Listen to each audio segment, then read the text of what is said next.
Bonjour à tous, alors aujourd'hui on va parler d'une propriété qui s'appelle la règle de L'Hopital, c'est le nom d'un mathématicien, Guillaume de L'Hopital, qui est très très utile pour lever des indéterminés quand on a des problèmes de limite. Alors attention, j'insiste vraiment, c'est top programme du bac, donc on ne met pas ça sur sa copie.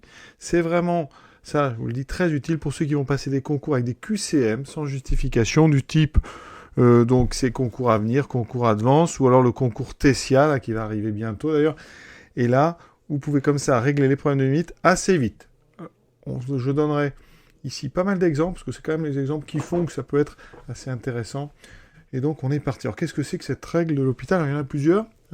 Il y a deux règles, en fait, que je vais citer. Celle qui permet de lever les 0 sur 0. Donc, ça, dans le cas de limite, des limites 0 sur 0. Et une autre, dans le cas où on a des infinis sur des infinis. D'accord?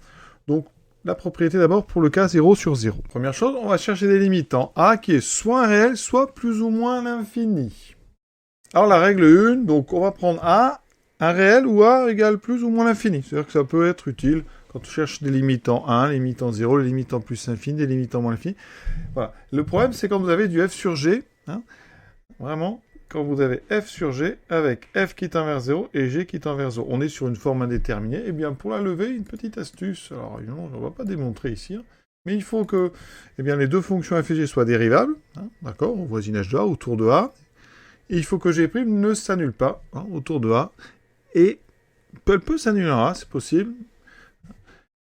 Et on a donc cette propriété qui dit quoi? C'est la limite de f égale 0, la limite de g égale 0, donc ça, forcément, quand vous avez ça, c'est que justement, vous vous dites, bon, j'ai une forme indéterminée 0 sur 0, je vais donc essayer de voir la règle de L'Hopital, vous allez dériver les deux et regarder le quotient.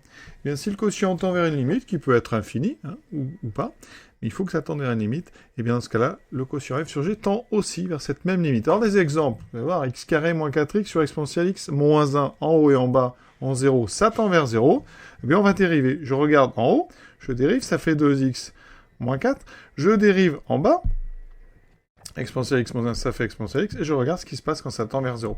Quand ça tend vers 0, en haut, ça tend vers moins 4. Quand ça tend vers 0, en bas, ça tend vers 1. Donc, la limite de x carré moins 4x sur exponentielle x moins 1, c'est moins 4 sur 1. Ça fait moins 4. Vous voyez, c'est quand même sympa, ça. Voilà. Ça fait limite de x carré moins 4x sur exponentielle x moins 1, qui est égal à moins 4, donc quand x tend vers 0. Vous voyez, c'est très pratique. Pour cosinus x moins 1 sur x2, mais regardez, je dérive, ça fait donc cosinus x, je dérive, ça fait moins sinus x, je dérive en bas, ça fait 2x. Ah, en haut, ça tend vers 0, en bas, ça tend encore vers 0. On a encore une forme indéterminée, g' ne s'annule pas, sauf ici en 0, donc c'est pas grave, on va refaire, et c'est là l'idée, on refait une deuxième fois, le même. On va chercher la limite de ce rapport en redérivant en haut et en bas. Donc je dérive sinus x, ça fait donc moins cosinus x, en bas ça fait 2. Quand x tend vers 0, ça tend donc vers moins 1 demi. Donc la limite de cette chose-là, quand x tend vers 0, c'est donc moins 1 demi. Et celle-ci, vous voyez, c'était moins 4. Donc c'est quand même assez efficace. Il y a des petites précautions à prendre, donc vraiment, regardez bien. Il faut que g ne s'annule pas au voisinage de A, c'est-à-dire autour de A, si on est sur un réel, et quand on s'approche de l'infini, si A est infini, ou plus l'infini, ou moins l'infini, voilà. Par exemple, concours Tessia 2023, on avait cette limite-là. Donc on a du 0 en haut, du 0 en bas. On dérive, donc en haut, je dérive x exponentielle x. Ça fait donc, c'est un produit, mais assez rapidement, ça fait exponentielle x plus x exponentielle x. Ça, quand x tend vers 0, ça tend donc vers exponentielle 0, donc ça tend vers 1. Au-dessous, donc le racine de 1 plus x2, la dérivée c'est 2x sur racine de 1 plus x2, avec un 2 ici. Donc ça fait x sur racine 1 plus x2. Ça tend, ici quand x tend vers 0, ça tend vers 0, ici 0 plus. D'accord. Ça dépend de x, pardon. Ici, donc x tend vers 0 plus, donc ça tend vers 0 plus. Voilà. Et le quotient tend vers, donc, plus l'infini. Ça s'annule uniquement donc en 0, donc on peut appliquer la propriété, et donc là, vous avez cette limite-là qui est égale à plus l'infini. Alors attention, ça marche quand on a du 0 sur 0. Là, par exemple, si je veux la limite de cette chose-là, quand x tend vers 0, en haut, ça tend vers 4, en bas, ça tend vers 2, ça ne marche pas. Si je dérive, ça fait 6x sur 1, et ça tend vers... En 0, ça tend, vous voyez, vers 0, donc ça ne marche pas. Ça ne marche vraiment que dans le cas où on a 0 sur 0. Par exemple, concours Avenir 2023, on avait cette limite en 1 moins Donc, il faut vérifier qu'on a bien une forme indéterminée. Donc, en haut, c'est 0, ça tend vers... Voilà, en bas aussi. Donc, on a bien du 0 sur 0. Donc là, on va se dire, je dérive, moins 2x moins 2. En dessous, je dérive, 2x moins 3. Quand x tend vers 1, le haut tend vers moins 4. Le bas tend vers 2 moins 3, donc moins 1. Le rapport tourne donc vers moins 4 sur moins 1, c'est-à-dire tend vers 4. Donc la limite, c'est 4. Donc lors d'un QCM sans justification, vous faites ça, vous répondez 4. Voilà, surtout, vous ne faites pas ça sur votre copie de bac, parce que on risque de vous refuser cette réponse. Ce théorème n'est pas au programme, vous ne savez pas le démontrer, vous n'avez pas appris à le faire. Donc c'est vraiment pour se rendre un petit peu service dans les QCM où il faut aller vite, et où on a des petites indéterminés comme ça, avec des dérivées simples à calculer et des limites de quotient assez évidentes. La règle 2 ressemble beaucoup à la règle 1, mais c'est pour le cas où limite de f et limite de g sont infinies. Donc ici, on aura du plus ou moins l'infini, ici, du plus ou moins l'infini. C'est-à-dire qu'il y a 4 pas possibles, hein, plus l'infini sur moins l'infini, et puis les deux autres. Eh bien, c'est pareil. Si la limite de f' sur g' tend vers une limite L qui est réelle ou infinie, eh bien, le quotient f sur L tend lui aussi vers L. Et on a la même condition sur la dérivée de g, qui ne doit pas s'annuler à l'endroit où on regarde la limite. Donc, des exemples, hein, ça peut servir, par exemple, pour retrouver les croissances comparées.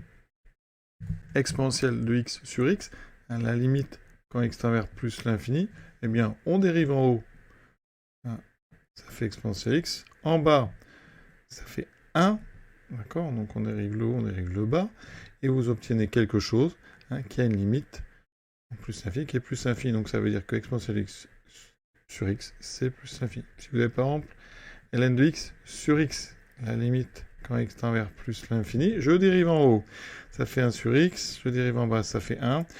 Quand x tend vers plus l'infini, ceci tend vers 0, donc ln de x sur x tend vers 0. Oui, ça marche très bien pour les fonctions simples. Je répète, hein, vraiment important, on ne fait pas ça sur une copie, c'est vraiment pour les QCM, ou si vous avez un oubli, hein, pour retrouver ça au brouillon. Si on a par exemple de x puissance n, donc sur exponentielle x, en plus l'infini, bah, qu'est-ce que ça donne?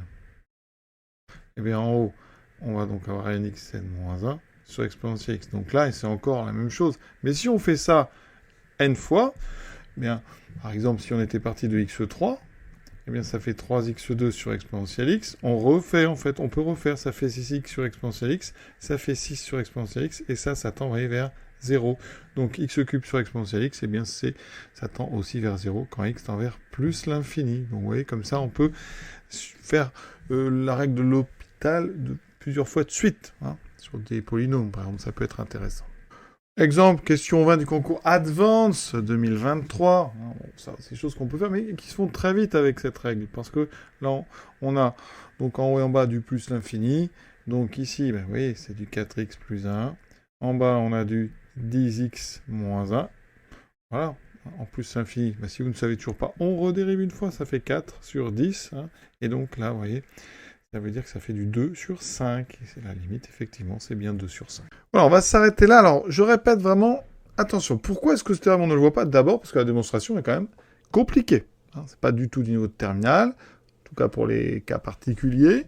Ensuite, quand on approche sur la règle, eh bien, on a une tendance chez les élèves à faire ça un petit peu n'importe quand. Ça ne marche, cette formule-là, que quand on a des formes indéterminées. C'est vraiment du 0 sur 0, ou alors de l'infini sur de l'infini. Hein, c'est vraiment réservé uniquement à ces cas-là. Je répète que sur des formes qui ne sont pas comme ça, le résultat qu'on obtient est faux. Donc on fait très attention. Et il y a des petites conditions sur le fait que G' ne peut pas s'annuler. Hein.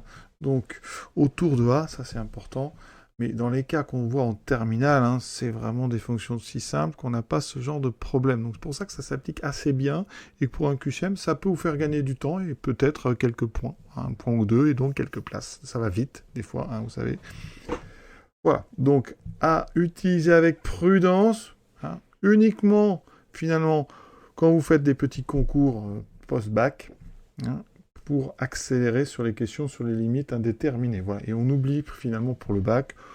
Bon, après, si vous avez un QCM le jour du bac, vous pourrez peut-être comme ça vérifier, mais vous avez des machines, des calculatrices qui permettent de faire ça graphiquement très bien. Rappelez-vous, sur les concours, on n'a pas de calculatrice la plupart du temps, donc c'est finalement une petite règle qui peut s'avérer utile. Voilà, à bientôt. 0.